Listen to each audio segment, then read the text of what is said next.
guys, it's Lindsay and welcome back to my channel. So today we are going to be doing part one of my Boxing Day book outlet sale, haul, whatever. So I did make two purchases on Book Outlet. I do have both of the boxes here, but obviously that's going to be in a separate video. I did already take out the paper and cut open the box, and I did pull out my invoice. Unfortunately, my invoice does not have my prices on it that I paid for these books, so I will have to leave the prices of that in, the little subtitle area, so you will at least know how much I pay for it. Without further ado, let's go ahead and get started. I don't want y'all sitting here for forever. So the first book that I see in here is Starry Eyes by Jen Bennett. It does have an unfortunate 20% off Target sticker on it, but that is okay. Ooh, this book is purple. It's very pretty.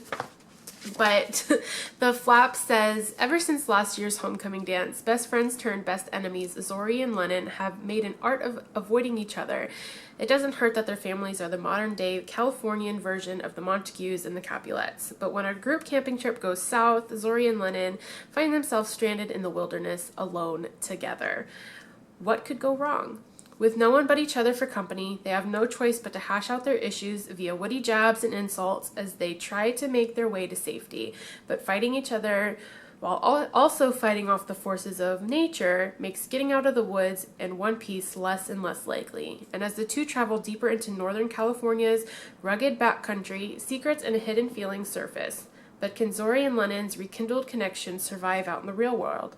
Or was it just a result of the fresh forest air and the magic of twinkling stars? This sounded really good, so I went ahead and picked it up. I do believe this is like part of a series that she has coming out, or a bunch of companion novels. So I did see this one. Obviously, I don't know how much it is. I will leave it in the little subtitle area for you to check out. And yeah, so that's book one. Book two is also by Jen Bennett, and that is Serious Moonlight. And this one says on the inside, raised in isolation and homeschooled by strict grandparents, she cultivated a whimsical fantasy life in which she plays the heroic detective and every stranger is a suspect. But her solitary world expands when she takes a job the summer before college, working the graveyard shift at a historic Seattle hotel. In her new job, Birdie hopes to blossom from inverted dreamer to brave pioneer, and gregarious Daniel Oakey volunteers himself as guide. The hotel's charismatic young van driver shares the same nocturnal shift and patronizes the waterfront Moonlight diner, where Birdie waits for the early morning ferry after work. Daniel also shares her appetite for intrigue, and he stumbles upon a real-life mystery. A famous reclusive writer, never before seen in public, might secretly be meeting someone at the hotel. To uncover the writer's puzzling identity, Birdie must come out of her shell, discovering that the most confounding mystery of all may be her growing feelings for the elusive riddle that is Daniel. And this cover is like a maroon type pink reddish color. It's really pretty. This also did sound like a very good book, and I do believe it's a companion novel of Starry Eyes because it does show that on the back. It also shows Alex approximately, and I do have that book somewhere. I just don't know where. Alright, the next book that I see in here was a complete cover buy because this cover is absolutely gorgeous, and that is The Lantern's Ember by Colleen Hawke. I have seen Colleen Hawke's books before, but this one is the one that really intrigued me. Cover is pretty standard, like with the spine. Looks like an oldish novel. The inside flap here does say, Ember O'Dare has a secret. She's a natural-born witch from an early age. She's had a knack for crafting potions and felt an indescribable pull to the ancient bridge in her hometown of Hollowell.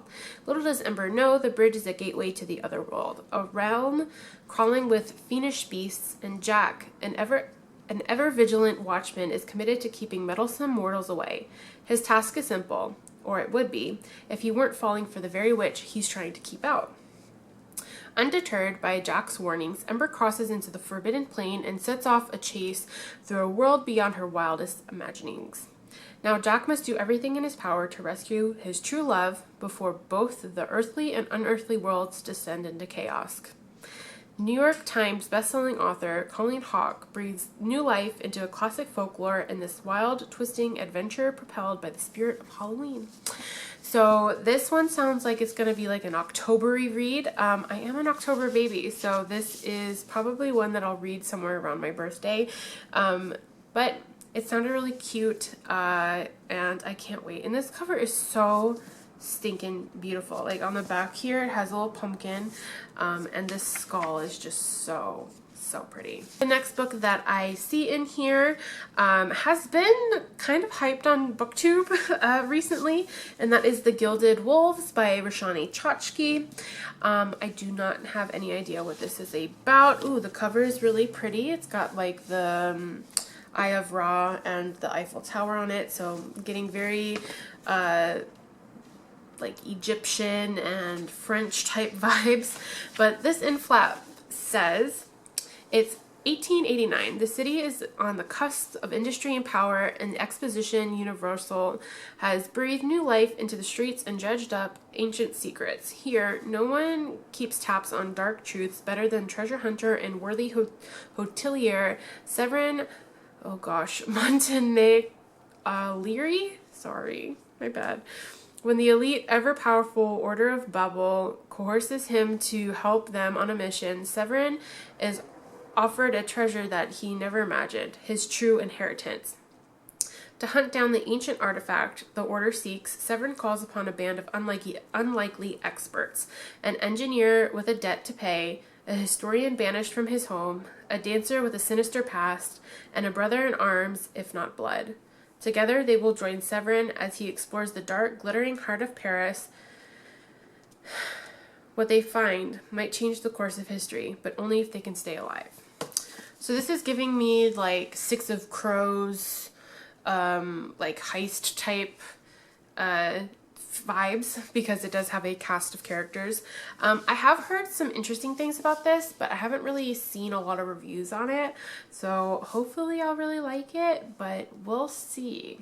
So the next book I got was a kind of Christmassy buy, because I was buying, you know, books on Boxing Day, and that is 12 Days of Christmas by Debbie Maycomber. Now, Debbie Maycomber is a very famous author. She has written like a ton of books, but this was the first one that I really saw that I actually wanted to pick up.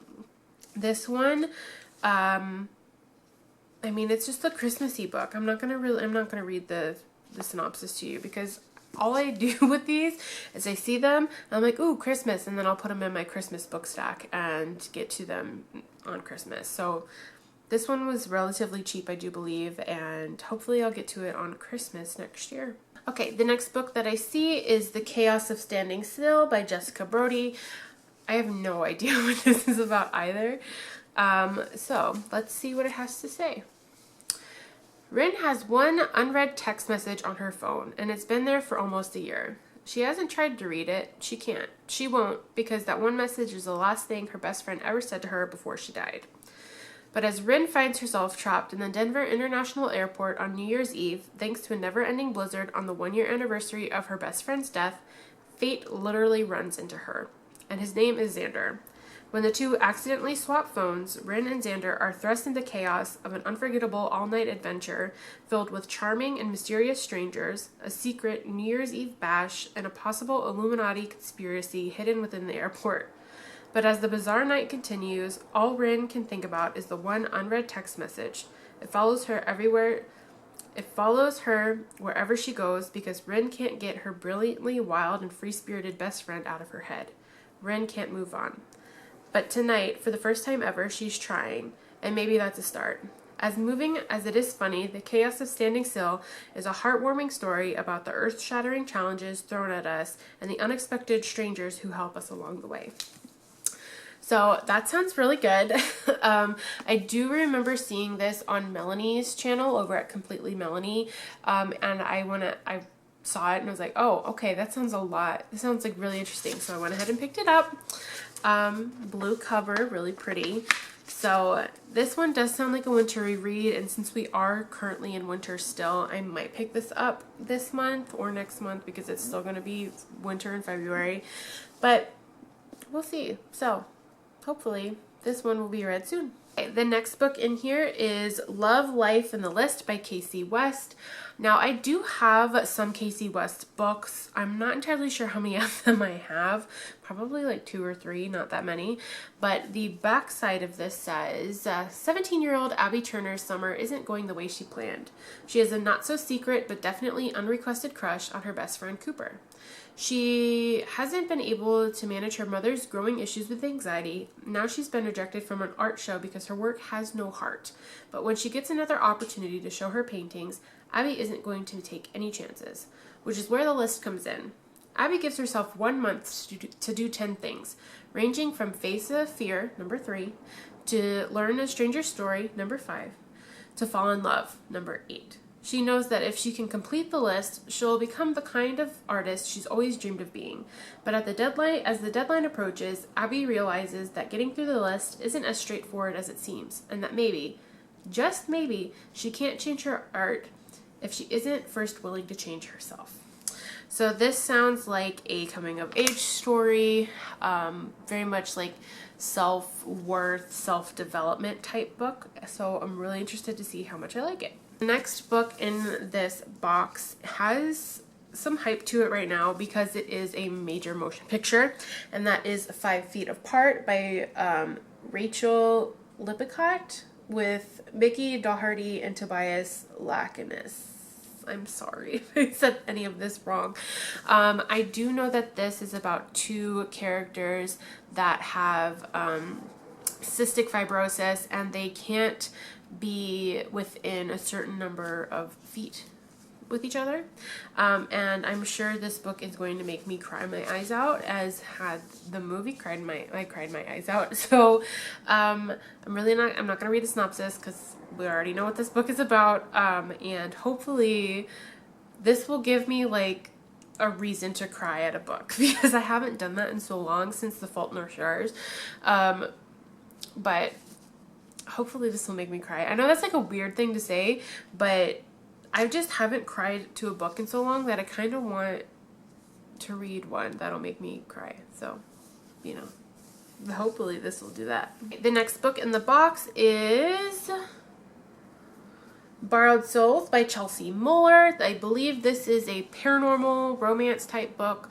And the back of it says, Callie Delgado always puts family first. She's emptied her savings and spilled countless tears trying to keep her brother out of trouble. But now he's in deeper than ever, and his debt is on Callie's head. She's given a choice: do some dirty work for the mob, or have her brother return to her in tiny pieces. Renting souls is big business for the religious population of Gem City.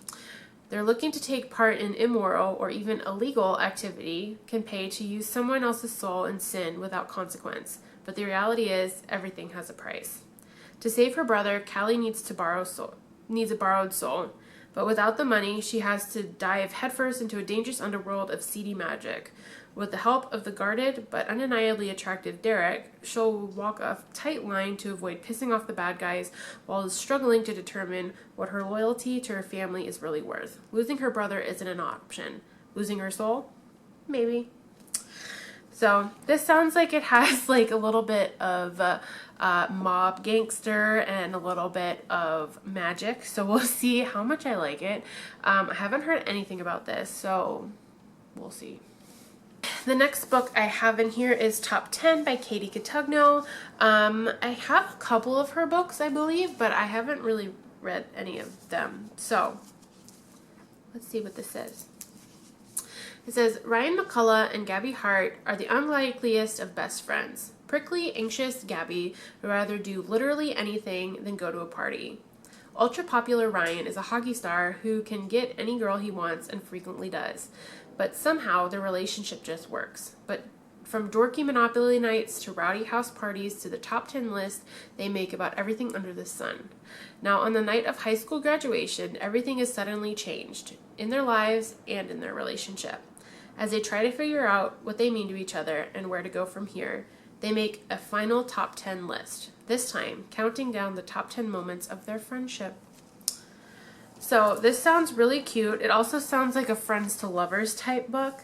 And all of these pictures are like super cute. I don't know if you can see these, They're like super cute. Like there's a bunch on the front and a bunch on the back. Even on the spine, there's a couple.